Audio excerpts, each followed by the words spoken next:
Eu gostaria de começar perguntando aos 6 candidatos.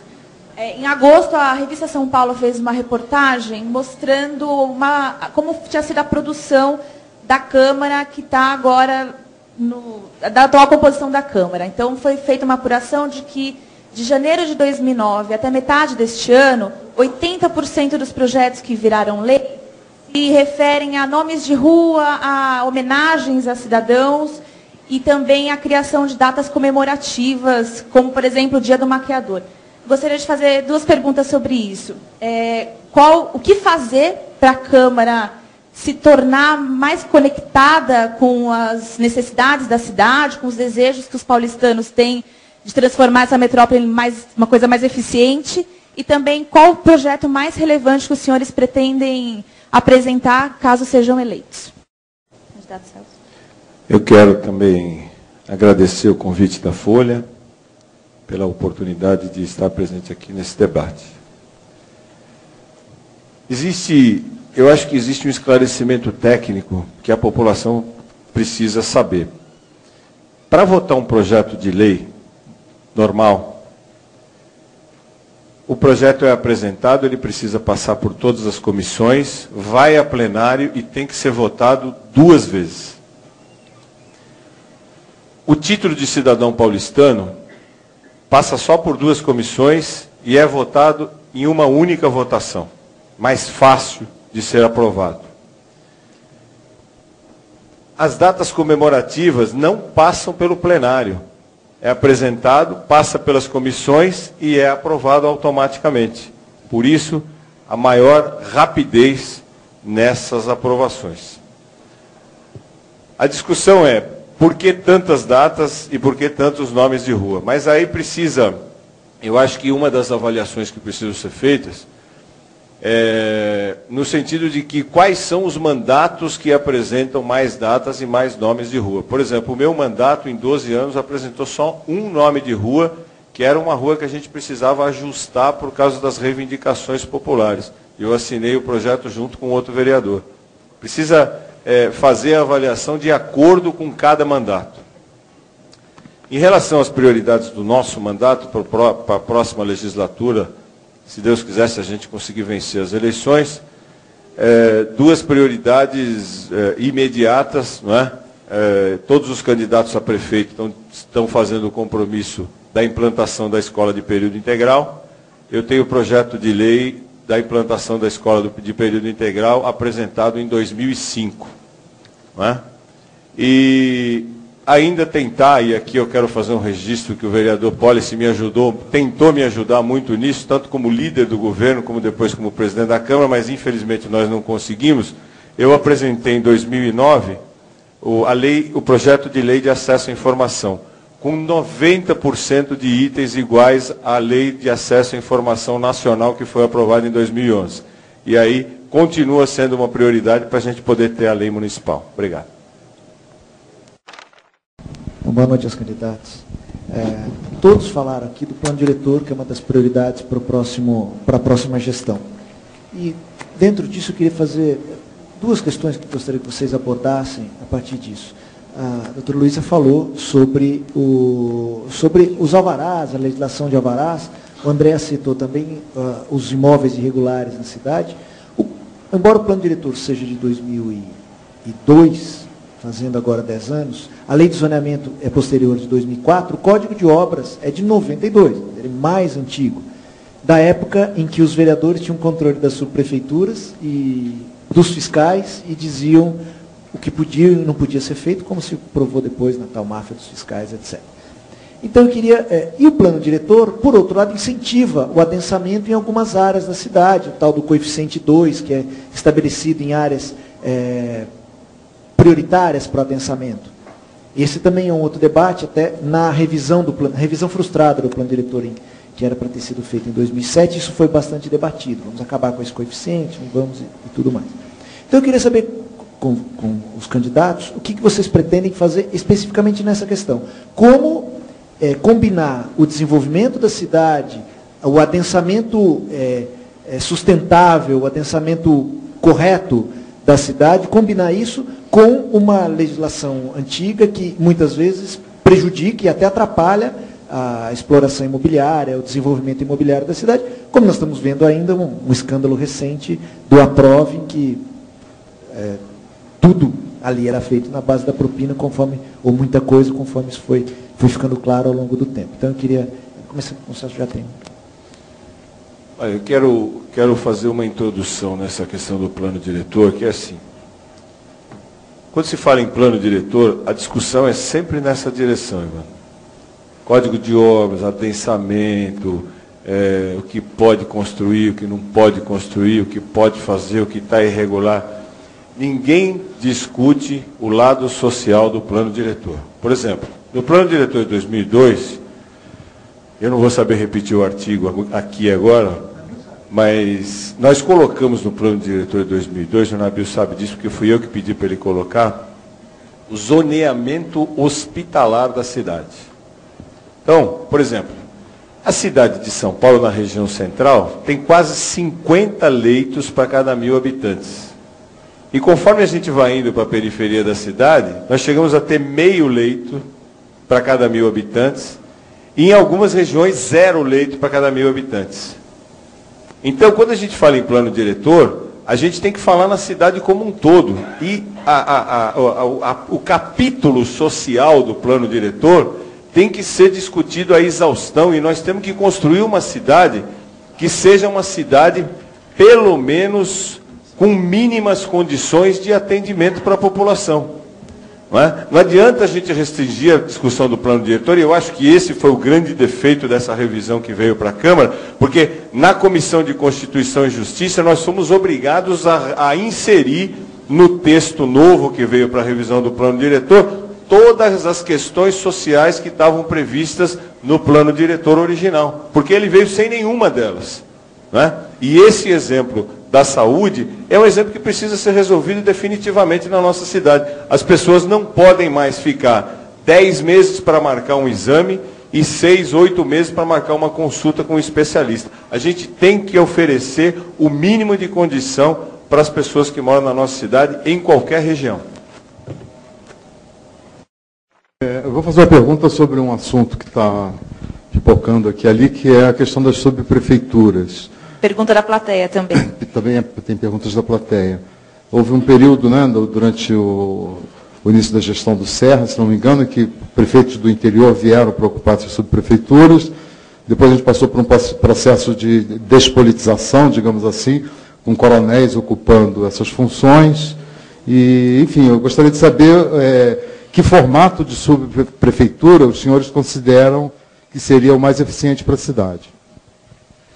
Eu acho que enquanto não se resgatar... Olha, esse tema subprefeitura, do momento que foi aprovado e foi implantado, só andou para trás. Só andou para trás. A subprefeitura de hoje, é menor do que uma administração regional do tempo do Pita e do Maluf. É muito menor. Não é?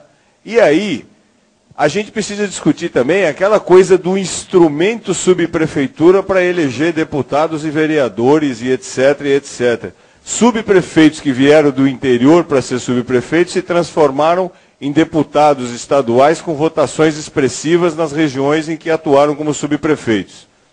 Subprefeitos coronéis foram convocados para conseguir uma determinada votação para um candidato que também é da Polícia Militar. Isso é que a gente precisa discutir. Enquanto se fala que, não, o Conselho de Representantes, a Câmara Municipal não quer, a Câmara Municipal quer sim, tanto é que a lei do Conselho de Representantes foi criada pela Câmara Municipal. Boa ou ruim, foi o acordo possível na época para que a gente tivesse o Conselho de Representantes. Eu acho que se a gente tivesse caminhado para frente, hoje a gente teria muito mais do que 31 subprefeituras. Poderíamos ter outras, como, por exemplo, a subprefeitura para cuidar da região da Paulista, a subprefeitura para cuidar das marginais, que eu acho que mais rápido possível, as marginais precisam de uma subprefeitura específica e precisam de um comando da Polícia Militar específico. É o lugar onde acontece mais assalto na cidade de São Paulo. Os assaltos acontecem a 100 km por hora. Não é? Então, a gente precisava ter avançado do primeiro momento da aprovação das subprefeituras, para hoje a gente estar comemorando o serviço da prefeitura chegando até os pontos mais distantes da cidade. E nós não estamos comemorando. O que nós estamos acusando hoje aqui é que a subprefeitura atual é muito menor do que uma administração regional do tempo do Maluf e do Pita. Candidato, da questão dos limites do Poder Legislativo, de fato, mas uma das grandes ações, e talvez a principal, estabelecida até pela Constituição, é a questão do estabelecimento do orçamento, que acaba sendo aprovado de um jeito e executado de outro, porque com 15% de remanejamento você tem uma margem bastante grande. Mas dentro dessa questão do orçamento, eu queria abordar a questão dos transportes. Você tem, estabelecendo no orçamento, por exemplo, para este ano, o orçamento aprovou 660 milhões de reais de subsídio ao transporte coletivo, às empresas de ônibus, enfim. A prefeitura está executando 960 milhões, efetivamente. 300 milhões, o dobro, praticamente. 50% a mais, praticamente. Você tem essa questão. Então, eu queria saber de vocês essa questão do subsídio. Vocês defendem que aumente o subsídio, ainda que se retire de outras áreas, para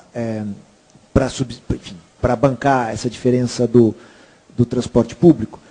Também passa pelo orçamento a questão de ciclovias, ciclofaixas e ciclorotas, etc. Vocês defendem o aumento do recurso para essa área, para a implementação, e como se estabelecer, e principalmente depois, como se obrigar ou exigir ou acompanhar a execução desse orçamento. E também tem uma pergunta da plateia, se os senhores assinaram uma carta compromisso com mobilidade por bicicletas, no movimento ciclocidade, e se defendem essa ideia. Então eu queria um pouco nessa coisa, dentro dos limites da ação do Poder Legislativo, o que vocês defendem do ponto de vista da mobilidade para subsídio ao transporte, e outros investimentos, aí vale corredores de ônibus, etc., etc., para a questão das bicicletas, ciclovias, ciclofaixas, etc. Candidata Luiz. Olha, por favor. Eu acho que a análise do valor do subsídio tem que ser feita com o serviço que é prestado. Vocês já viram aquela população de pé, naquele ônibus biarticulado, fora do corredor? Aquele balanço na segunda parte, na terceira parte, a turma toda de pé. Então, o subsídio é altíssimo para esse tipo de serviço. Serviço michuruco. Serviço michuruco que atende mal a população. Os lotações, os micro-ônibus que funcionam nas artérias nos bairros, eles andam na hora que tem muita gente no ponto. Depois não anda mais. E aí de quem reclamar. Então, o subsídio pode ser 2 bi. Desde que a população tenha o serviço com dignidade. A população não está tendo serviço com dignidade. Não aumentaram os corredores de ônibus nos últimos 8 anos. Eu até propus um projeto de lei criando corredor alternativo nos horários de pico, porque não tinha outra alternativa a não ser tentar achar um caminho. Então, é isso que a gente precisa, é essa comparação que a gente precisa fazer. Não importa se são 600 milhões, 900 milhões ou 2 bilhões, desde que a população tenha serviço com dignidade. Não tem serviço com dignidade. Isso que a gente precisa levar em consideração sempre. Precisa subsídio? Precisa. Quanto que precisa? Então o serviço tem que ser esse, assim, assim, assim. Porque não dá para a população ficar 4, 5 horas no transporte coletivo por dia do jeito que está. Não dá. Do jeito que está, não dá. Nem no ônibus e nem no metrô. Nós não temos linha de metrô suficiente, não temos linha de trem suficiente, o trem está parando toda hora. Eu sei que são atribuições do Estado, mas a gente precisa cobrar, porque são coisas que o Estado não enxerga na nossa cidade, que é a maior cidade, uma das maiores cidades do mundo. E o Estado precisa enxergar. Bicicleta. Rapidinho? 10 segundos. 10 segundos? Eu gosto de bicicleta. Bicicleta está começando a acontecer igual moto. Teve uma, teve 10, teve 100, teve 1000. E daqui a pouco vai morrer muita gente. A gente precisa criar critérios urgentes. Do jeito que a gente tentou criar para as motos e ainda não criou, a gente tem que criar, tanto para as motos como para as bicicletas, para parar de morrer gente nessa cidade. Bom, tem uma pergunta aqui da plateia sobre a questão da função social da propriedade. Que iniciativa poderia ser tomada nesse sentido? E eu aproveito para perguntar, o Evandro me diz aqui que ano que vem caberá à Câmara fazer uma revisão do IPTU. da planta genérica de valores. Então, queria saber um pouco da visão de vocês sobre esses dois temas, que é a questão do fiscal sobre a propriedade em São Paulo, até que ponto ela pode colaborar para uma ampliação, né, da habitação social, e o que fazer com o IPTU. Nós conversamos agora há pouco sobre o subsídio do transporte. Então eu vou chamar, entre aspas, o subsídio da habitação.